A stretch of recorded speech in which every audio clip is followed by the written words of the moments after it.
ప్రపంచ విఖ్యాత దైవజనుడు చార్లెస్ స్పర్జన్ ప్రార్థనా జీవితం గురించి ఇలా చెప్పారు. నువ్వు ప్రార్థించడం నిర్లక్ష్యం చేస్తే నువ్వు చేసే పని నుండి ఆయన నిన్ను పక్కకు తొలగించి మొదట ప్రార్థించడం నేర్పిస్తారు అని. అవును, నీవు పనిలో బిజీగా ఉన్న వ్యక్తివైతే కొంచెం జాగ్రత్తగా ఉండవలసిన పరిస్థితి. కారణం, ప్రార్థన నిర్లక్ష్యం చేస్తూ పనిలో నిమగ్నమైన నిన్ను ఆయన పని నుంచి తొలగించి మరలా మోకాళ్ళ మీద పెట్టగలడు అని చార్లెస్ స్పర్జన్ చెప్తున్నారు. ప్రతి సమస్య కూడా ప్రార్థనాపూర్వకంగా దేవుని హస్తాల్లో పెట్టి తద్వారా విజయాన్ని సాధించండి. ప్రార్థన నీ జీవితానికి ఎప్పుడైతే ముందుగా ఉంటుందో విజయం దాని వెనక నిన్ను వర్తిస్తుందన్న విషయం దయచేసి మర్చిపోవద్దు.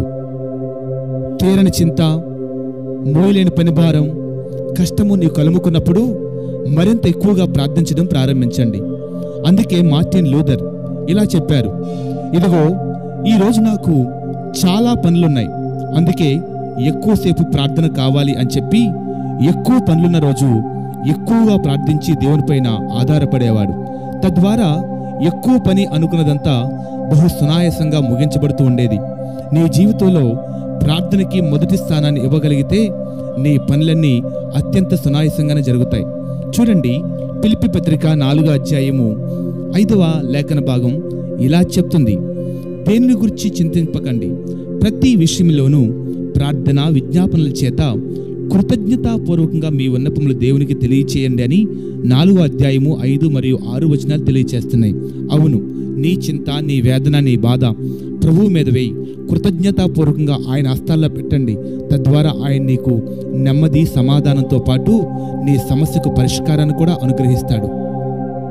అతని పేరు నిక్ ఉజోసిస్. అతను 1982వ సంవత్సరంలో ఆస్ట్రేలియా దేశంలోని మెల్బోర్న్ అనే ప్రాంతంలో జన్మించాడు.